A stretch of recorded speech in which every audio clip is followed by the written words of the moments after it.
Ladies and gentlemen, please join me in welcoming our speaker, Margaret Hoover, accompanied by the President's brother, Ed Nixon.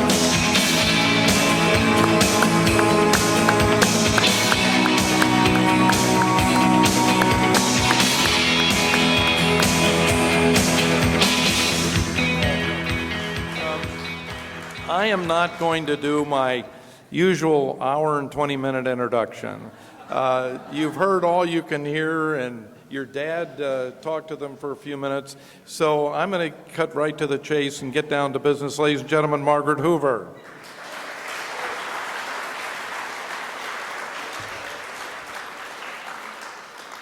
Hello, thank you for being here, and thank you for bearing with us and being patient. The subtitle of my book is How a New Generation of Conservatives Can Save the Republican Party, but I'm currently thinking about how to save California's transportation systems. Thank you for being here. Now, the subtitle itself may seem a little overdramatic to some. I have been accused of over-dramatization in my past, and some may ask, given the turn of events in the last year in Washington, thanks to the new 87 members of Congress that came to the House of Representatives, things are going pretty well for Republicans right now. So what on earth could we need to be saved from? My book is about the next generation of conservatives, because there aren't a whole lot of them. At least they don't call themselves conservatives. But I think there's an entire group of people out there that really do relate to the conservative movement and the Republican Party. And my book is, how do we reach them? This generation, they're called the Millennials because they're the first to come of age in the new millennium. They're 30 years old and under. I'm 33, so I'm a cusp. They were born at the beginning of the Reagan presidency through the end of the Clinton era. Here's the thing. They're the largest generation in American history. There are 17 million more of them than the baby boomers. There are 27 million more of them than Generation X. And they made all of the difference in Barack Obama's election to the presidency. All is a little overstatement. Here's what they really did. Barack Obama won the presidency by 10 million raw votes. In the 30 and under demographic, he won by 8 million raw votes. So this is a generation where 50 million of them were eligible to vote in 2008. Half of them, a little more, turned out to the polls. They were 18% of the electorate. In 2012, we think that they will be as much as 24% of the electorate. That's almost a quarter. Here's why it's important to Republicans.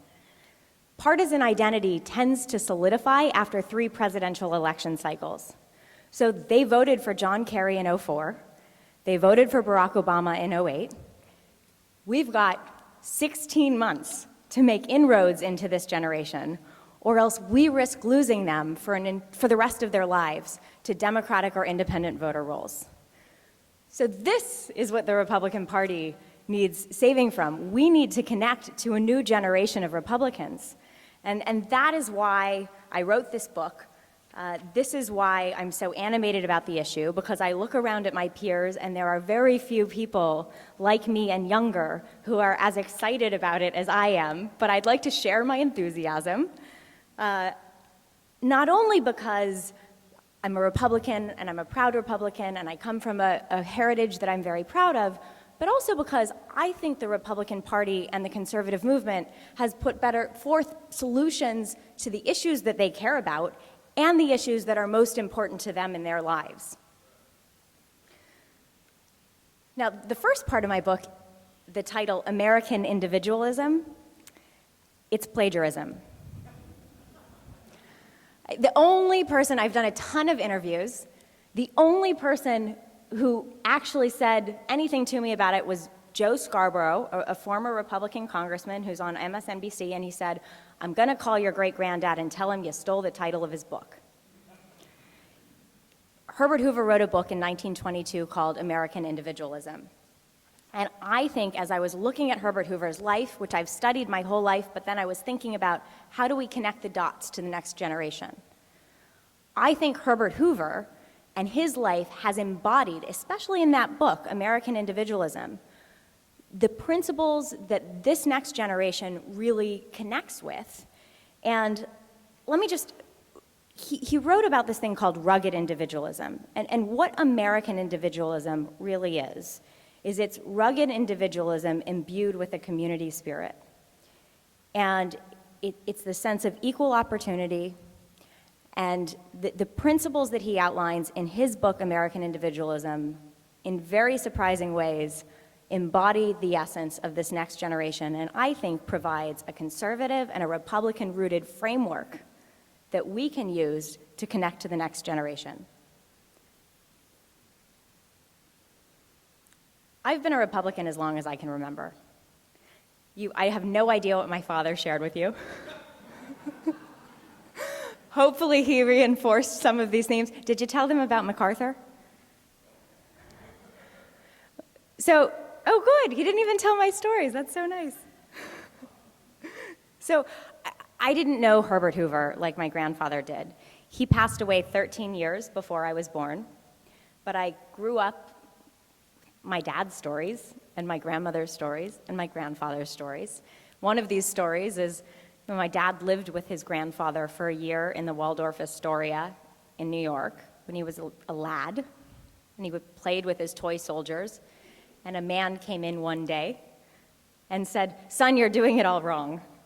And he started reorganizing the soldiers, and he said, "This is how you make a flank."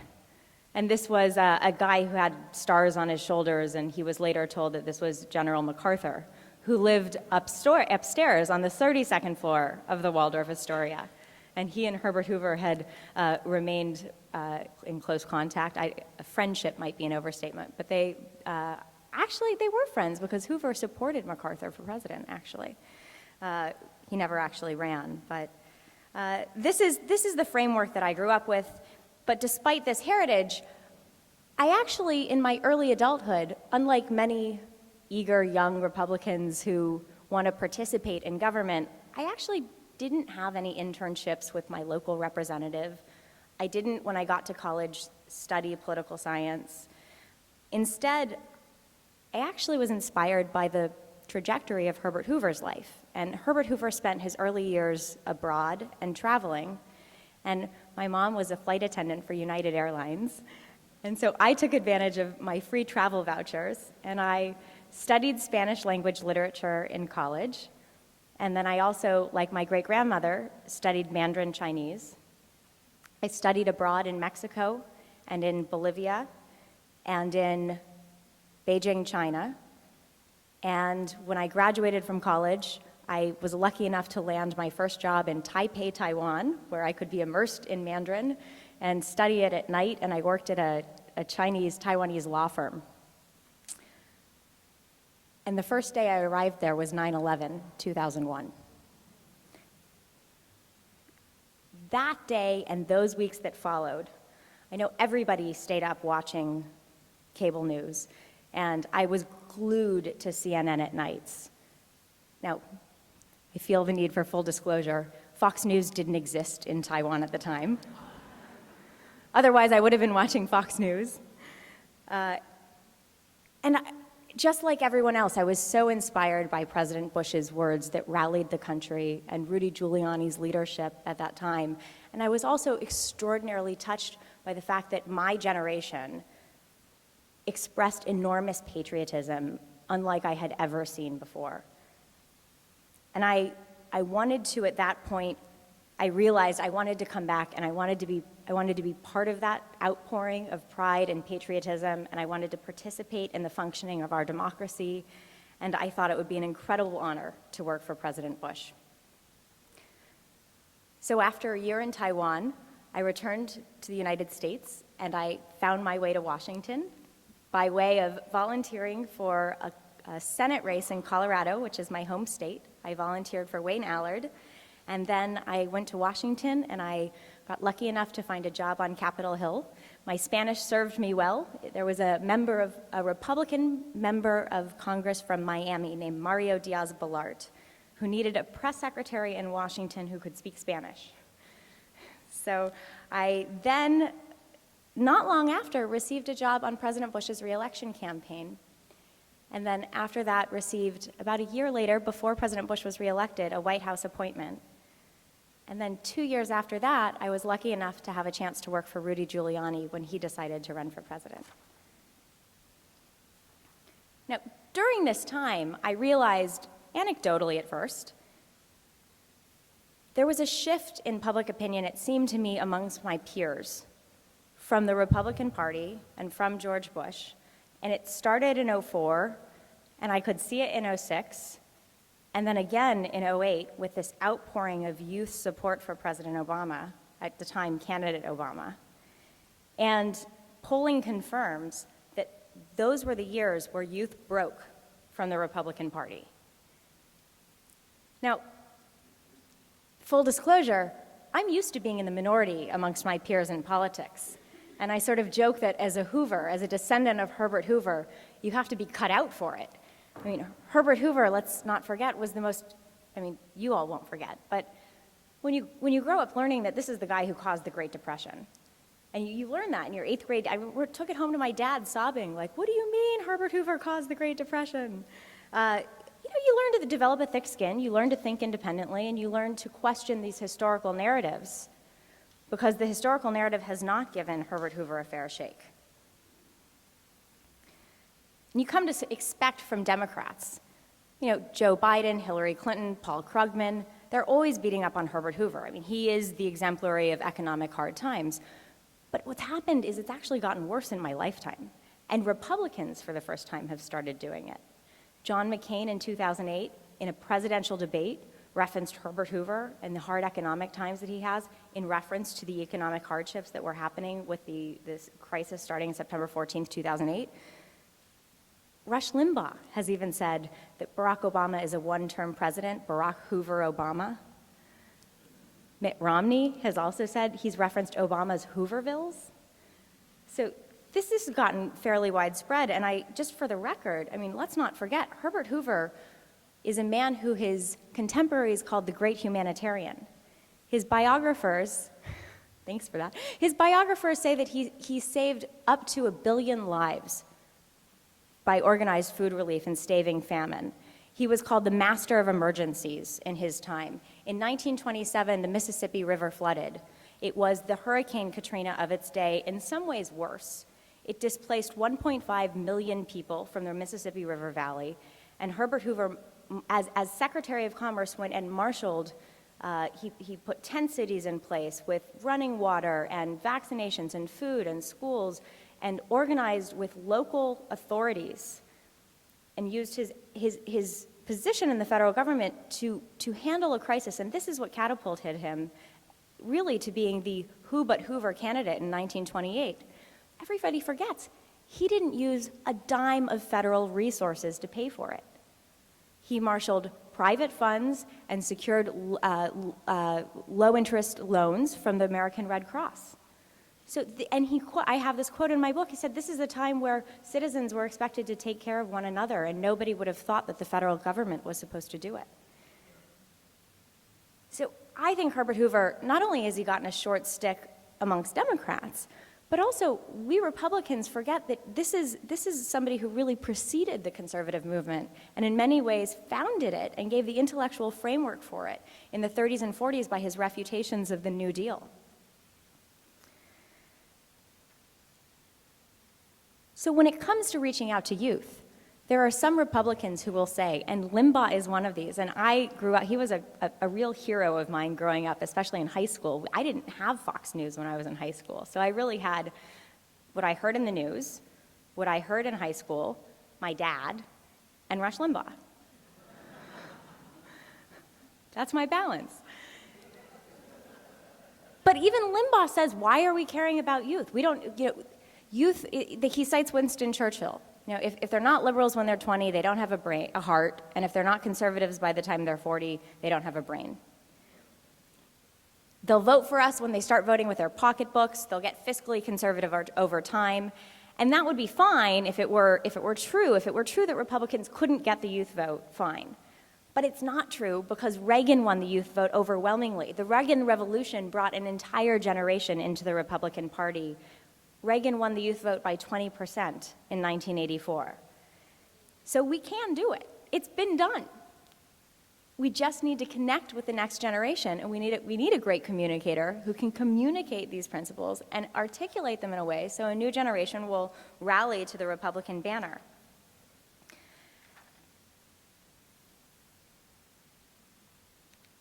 We also have an opportunity because the youth vote, even though they broke hard for Barack Obama in 2008, there are signs that they've been very disappointed. First of all, they're 37% unemployed or underemployed. They didn't turn out in 2010 nearly in the numbers that we thought they would, or that the Democratic Party thought they would. And he's had an 18% approval rating drop amongst this group. Now, let's be clear, it's still very high. It's dropped from 73% to 55%.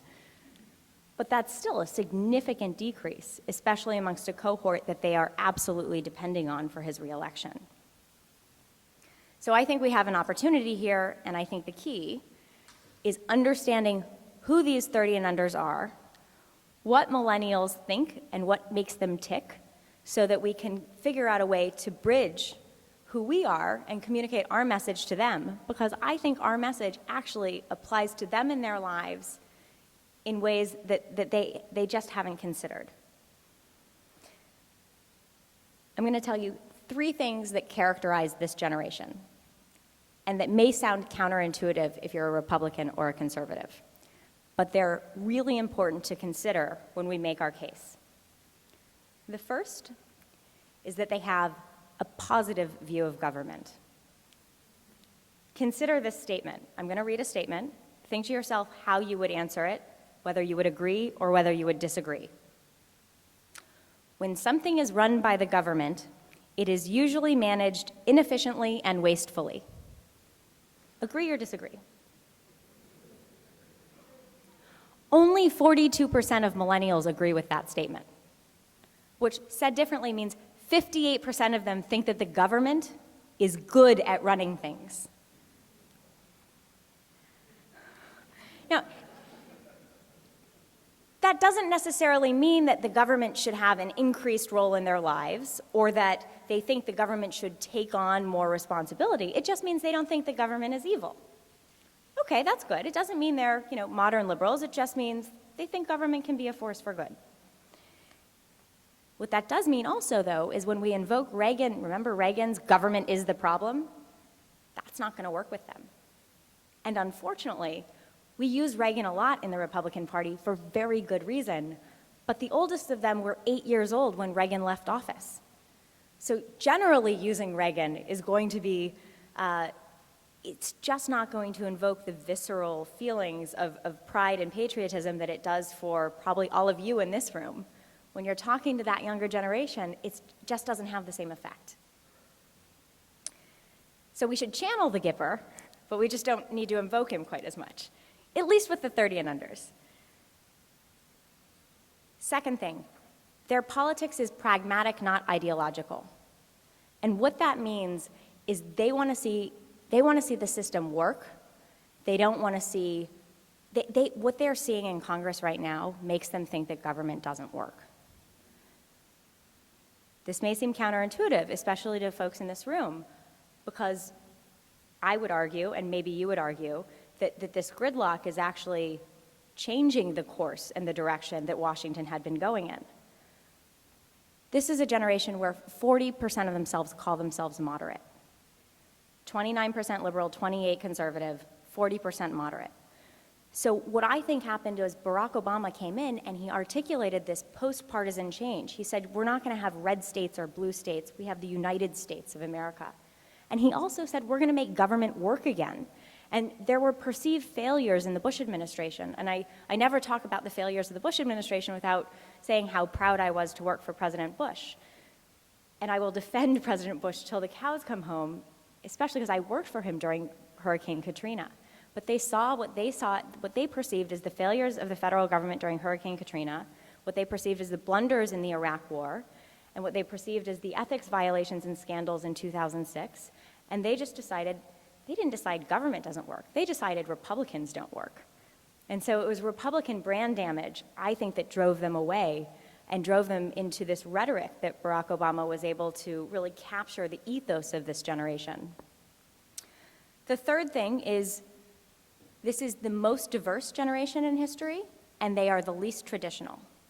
They are 40% non-white, 20% of them have an immigrant parent. They are least affiliated with organized religion. Only 25% of them identify with the mainstream organized religion, but 67% of them say they pray every day. So, we can joke about how they call themselves spiritual and what does spiritual mean, but the reality is they are not without a moral compass. They believe in God, they pray to something, they just don't identify with, they don't necessarily, go to Catholic church every week or go to Protestant church. Another thing that makes them less traditional is in their generation, because of the time that they've grown up, things that to older generations, for example, sexual orientation, couldn't bother them in the least. It's the only generation where a majority are in favor of same-sex marriage. So this is something, it's a generational difference. We need to keep it in mind when we think about how to make the case for the Republican Party to this next generation. I think the path forward and the way to do it is first to focus on the fact that 37% of them are unemployed or underemployed. They simply don't have jobs, and the hope and change that they were waiting for doesn't look like it showed up.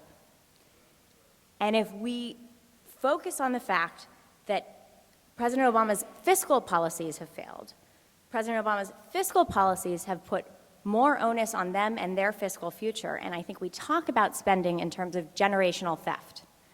Because for everybody here who's 30 and under, or even if you're 33, this is all about us paying the bill. And we're going to have to pay it back. Every dollar that has been spent in the President Obama's administration, which has doubled the debt, tripled the deficit, we have to pay this back with interest. And that comes to us either, if we don't turn the ship of state around in terms of spending, we have to pay that back with higher taxes or a worse economy or both. And the economy can get much worse than it is right now.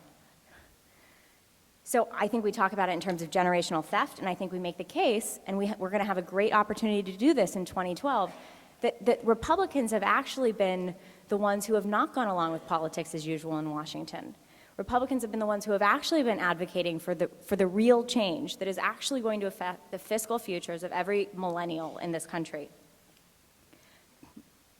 There are a couple other issues where I think with this next generation, they're basically already there when it comes to conservatism in the Republican Party, and we just need to connect the dots for them.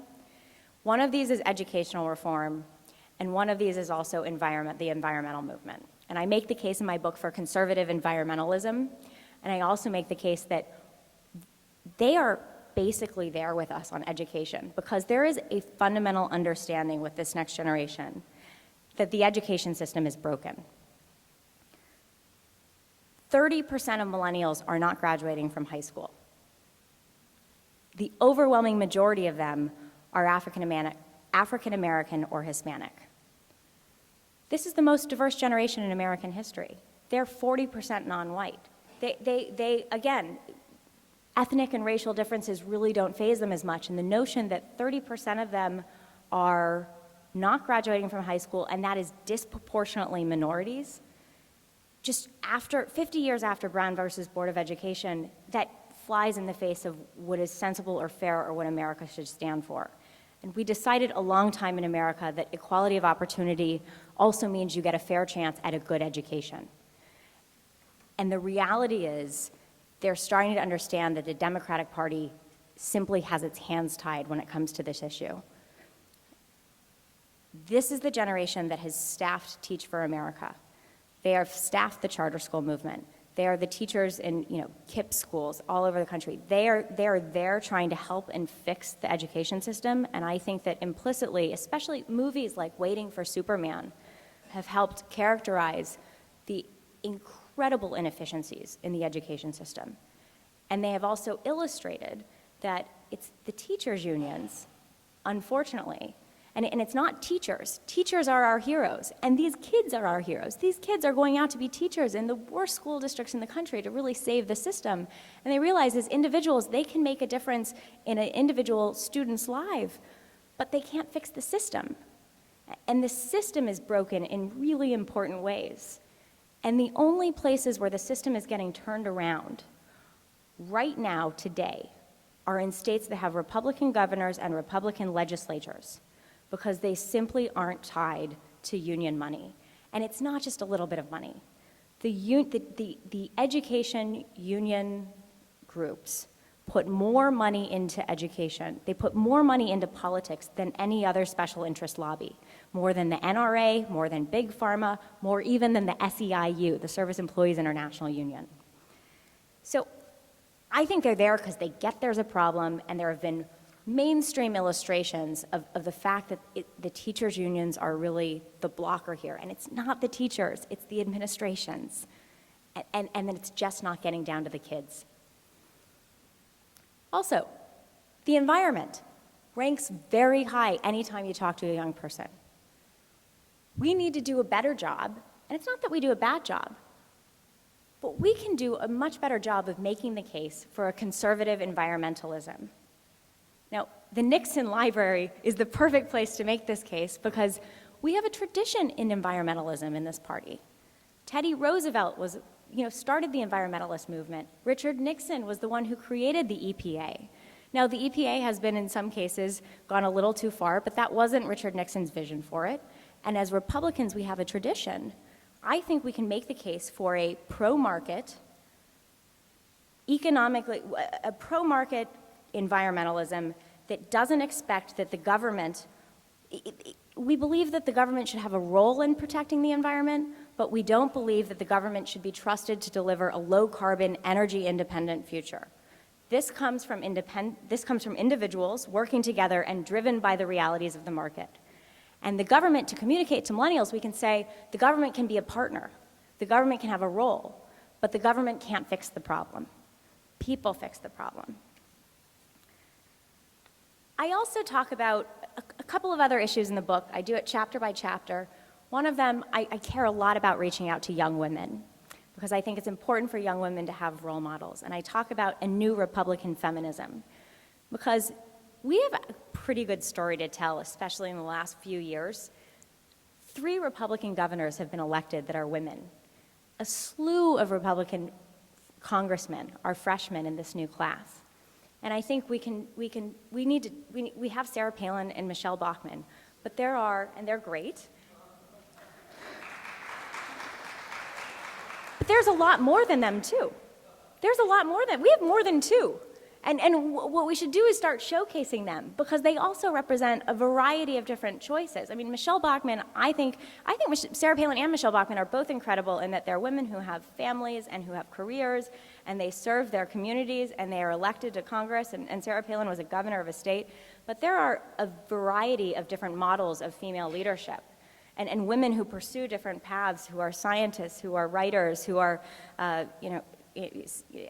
I think that a new Republican feminism ought to profile a variety of different women and life choices and paths they can take so that our young women have more role models in politics.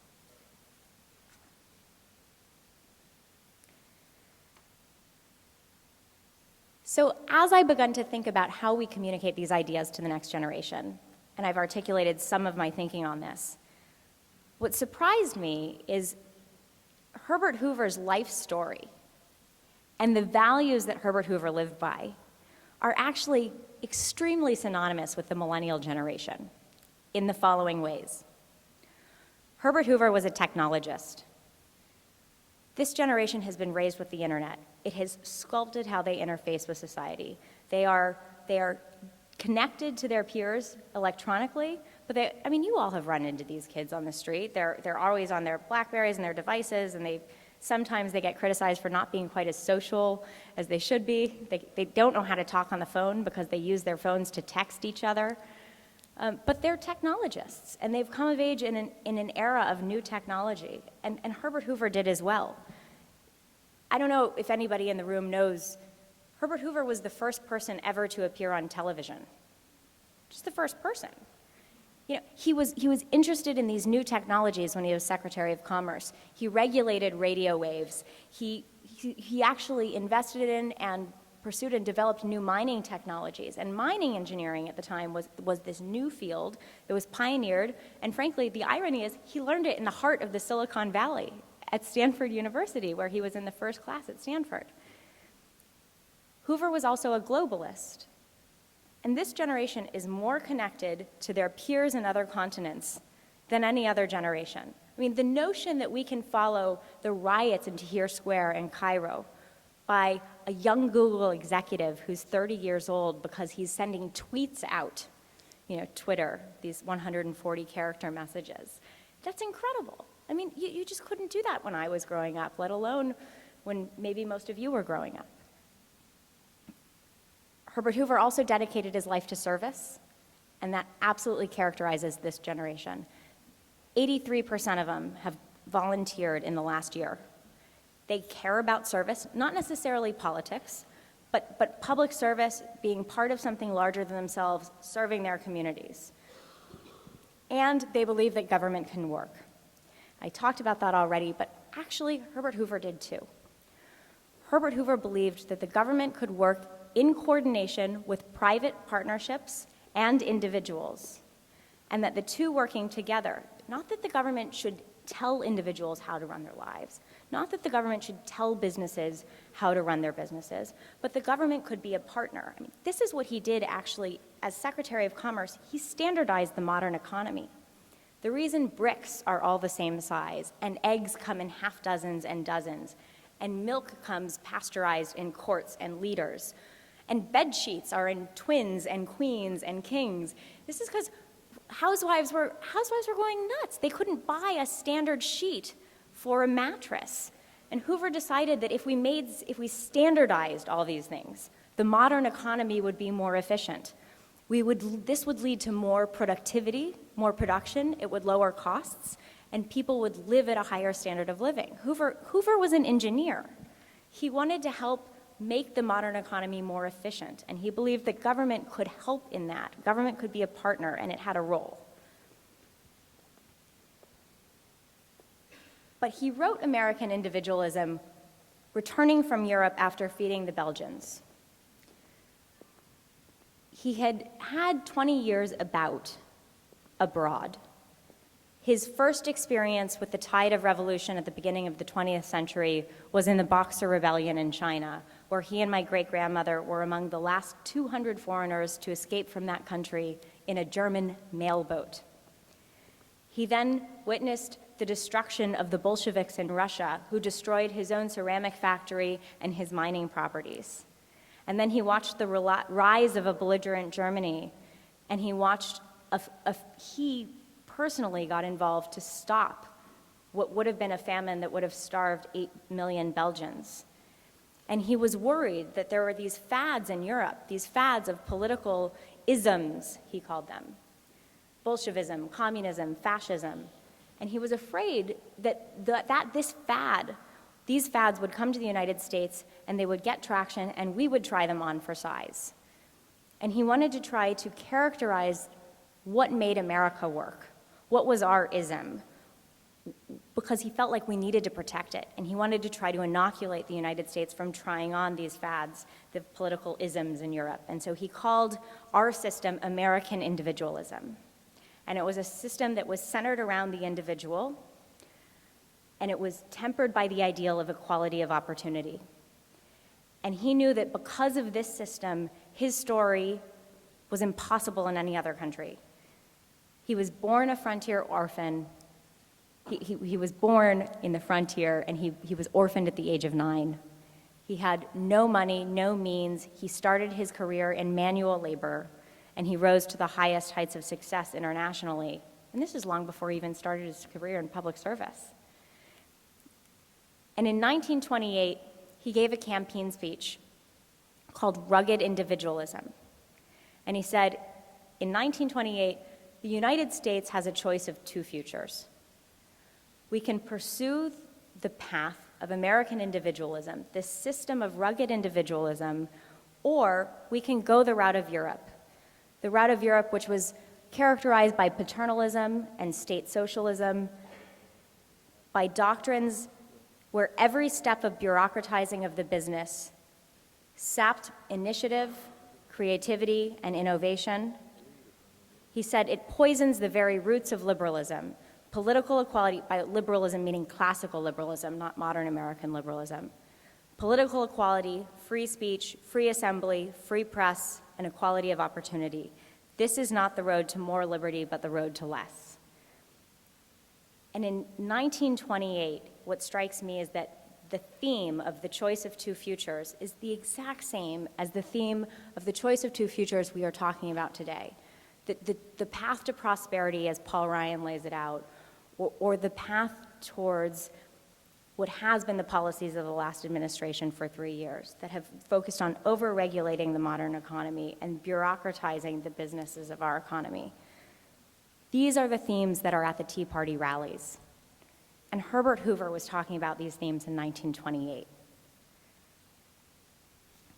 I think that for as fractured as the conservative movement can be at times, and we know that the conservative movement is we're like a family of, we're like a happy, varied, diverse family around a Thanksgiving table. There are neoconservatives, there are paleoconservatives, there are social conservatives, there are Goldwater conservatives, there are Western conservatives. My dad actually toasted at my wedding and said, we're Western conservatives. But the point is, and this is what Reagan did so well, and Nixon did it very well. Because what we forget is Nixon and Reagan are the only two presidents who they won 49 states in their reelection. So they were able to bring the country together. And what we need to do, I believe, in the Republican Party for 2012 is focus on the things we have in common.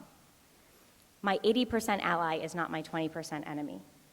And I think if we focus on fiscal issues, fiscal responsibility, creating economic policies that generate growth in our economy, and we focus on uniting the coalition around, by channeling the essence of American individualism and focusing on a new fusionism that is for economic growth and prosperity, I think we can unite the tribes of conservatism and attract a new generation of conservatives to the Republican Party.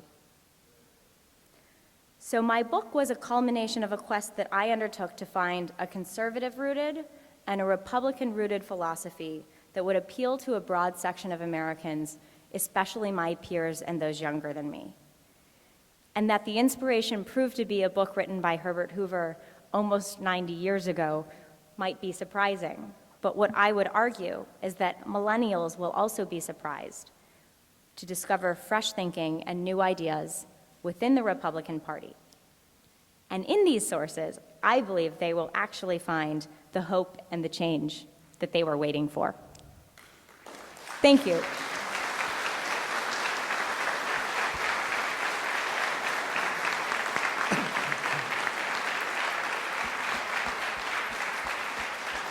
Ladies and gentlemen, Mrs. Hoover has agreed to do a few questions, so if you will raise your hand, I will bring this microphone to you and you can stand and ask the question. Did I see one over here?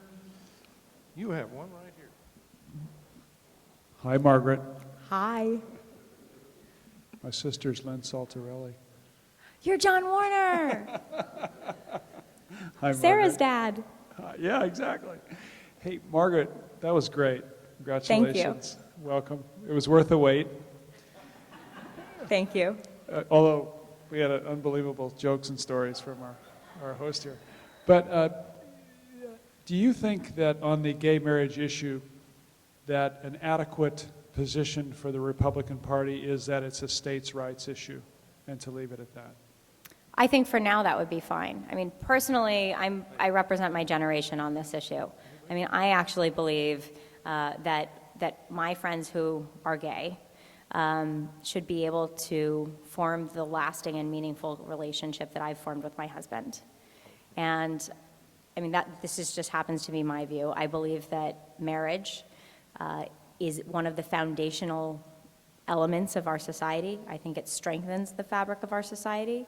I think we want more marriages, not less. I think we want people to be connected to each other so they take care of each other, so they are financially responsible for each other, and the government doesn't have to be.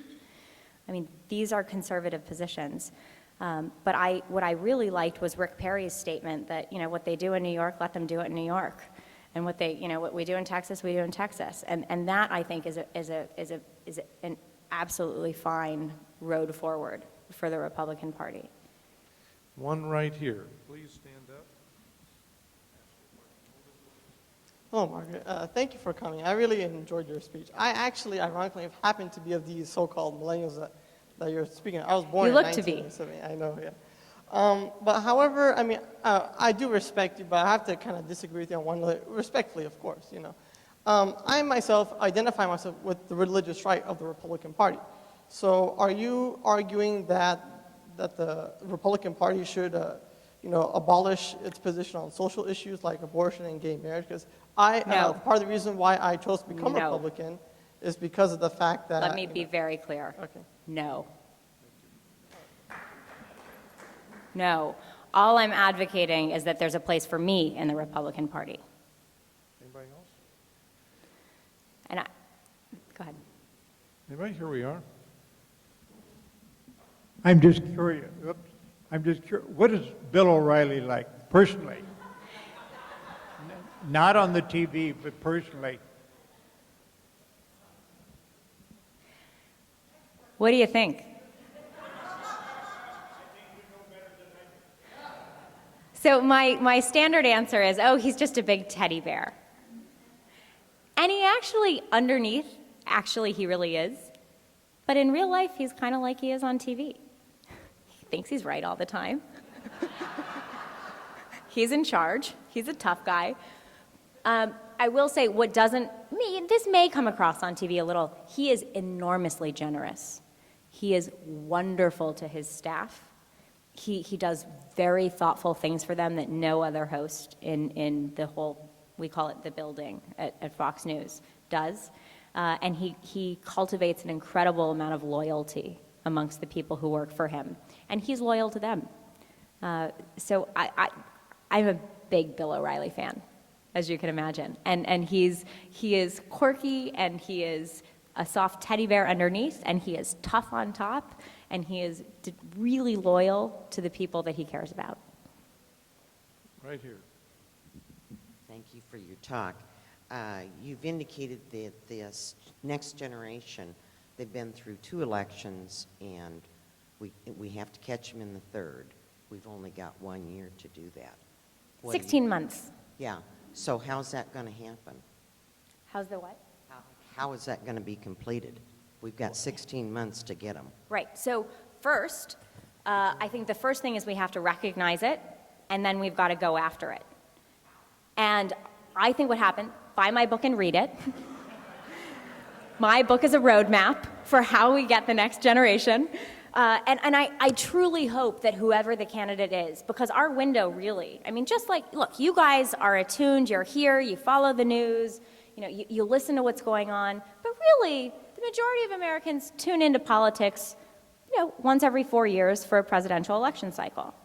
And so our window is once we get the candidate, and once we have someone who's running against Barack Obama, that we actually really reach out and make an effort, because we do have this window to exploit. But right now, we need to start talking about it and thinking about it. Part of it is we've got to be where they are, and they're online. And I still get tech. I was in Denver for the convention, the Democratic National Convention in 2008. I was there. My folks live in Denver. I was there for Fox News, working on it. I was commentating, and I went to the thing, and there was a screen above the Colosseum, they had those big sort of Greek pyramid columns and then a screen on top, and it said, text this number if you want to hear from candidate Obama. So I put the text in my phone. To this day, I am still getting text messages from President Obama. I am not getting anything from the Republican National Committee.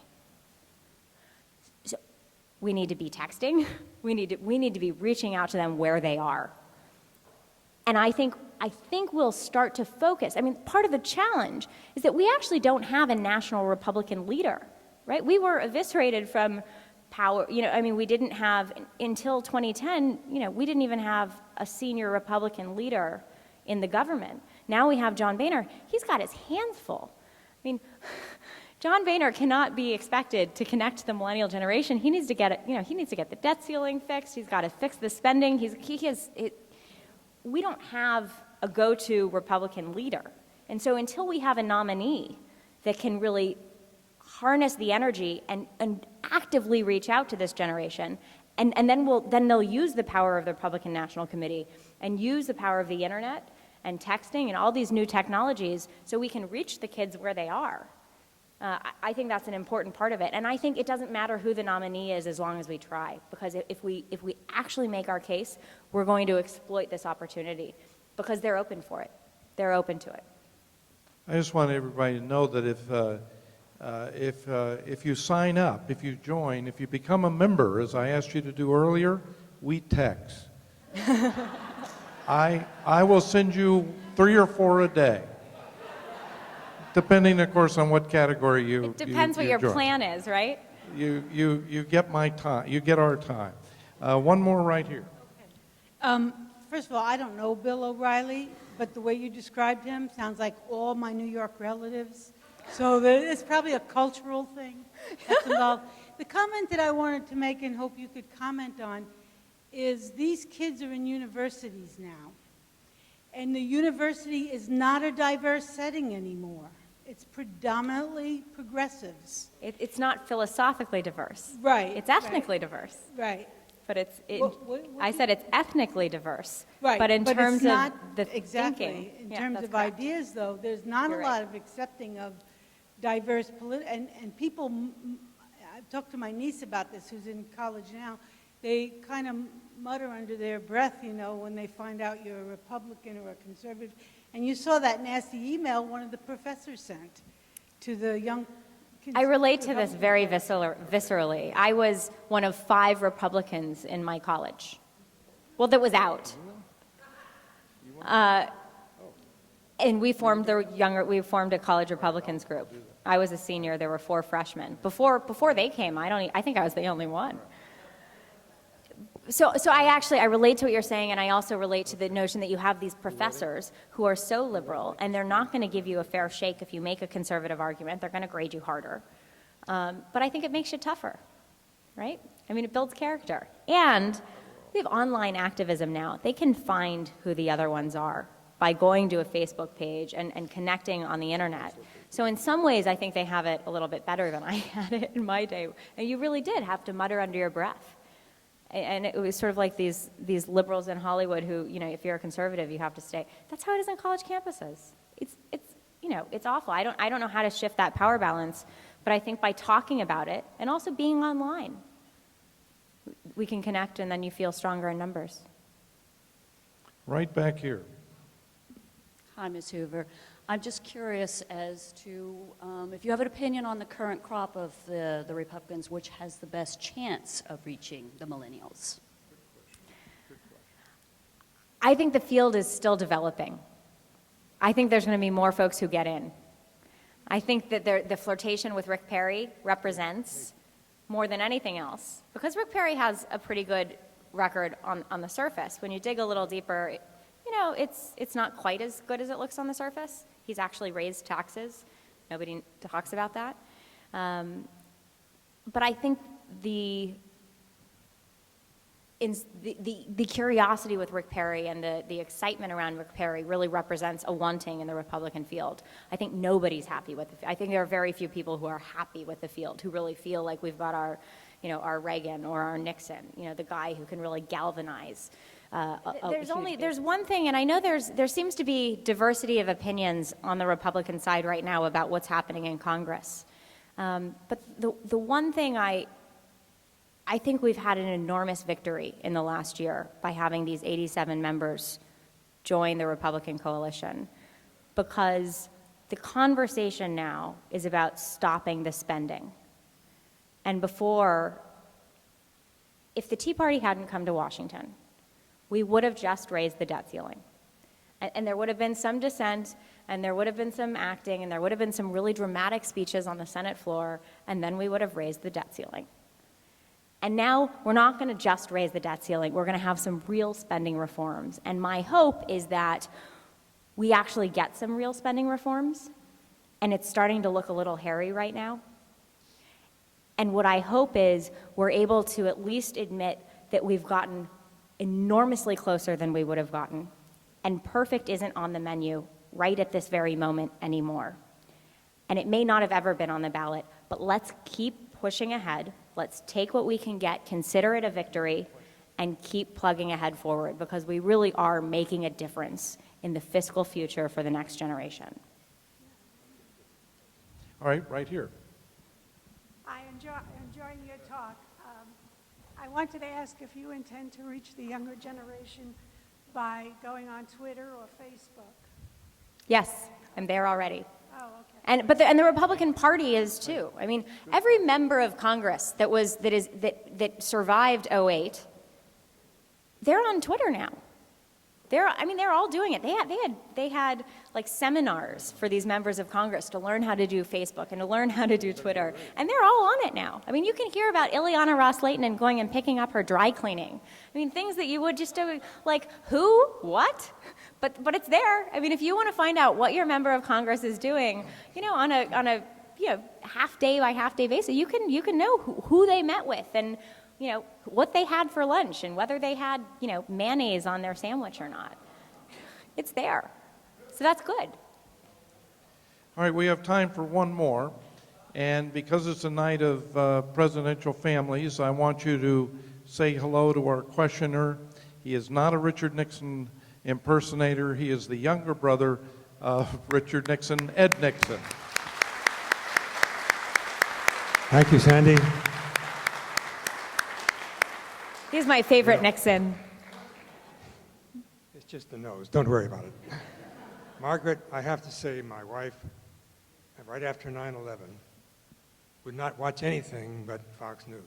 That was it. And we got on to O'Reilly, and I listened to O'Reilly so long, and I was really getting bored. And then he brought you on, and now I've been watching it all the time. More than that... I'm glad I've been good for ratings. More than that, though, you're referring to families. And the really strong thing about the country is the growth of strong families that hang together, learn to believe things together, and no matter what they believe, they have to bring it all together, combining them. So the young folks, those who are your age or younger, or the old folks, 35 or more like me, have to realize that what President Nixon said while running for office, bring us together. He read a sign somebody showed him. And that meant so much to him. He realized that we can't turn off any of these folks. They're going to have differences of opinion, but we have to bring them in. So whether they're believers in something that we don't want to believe, that's all right. Listen to them and let them come on board. That's how we get the younger folks involved. And that's your theme, I believe. And that's how we build coalitions, and that's how we win. Because we don't win if we don't have a coalition. And Nixon knew that. He won 49 states in his reelection. That's how we do it. Let's get on this girl. She's great. Thank you. Ladies and gentlemen, before we conclude, we've got a number of VIPs here, and one I want you to meet is Mrs. Hoover's husband, a senior columnist for Newsweek magazine and for the Daily Beast. Don't worry, he's not liberal. What's that? He's not a liberal. Oh, yeah, which I wake up to every morning, John Avalon. Thank you. John, please stand. Please stand.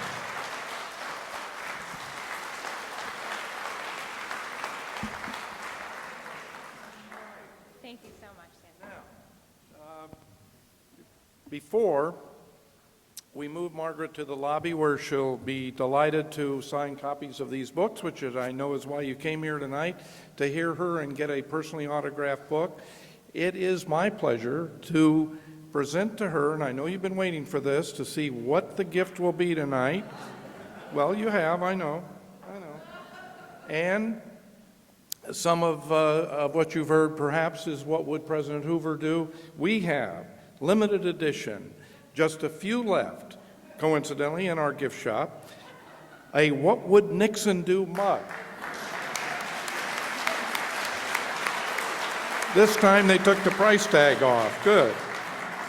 Congratulations. Thank you very much. Congratulations.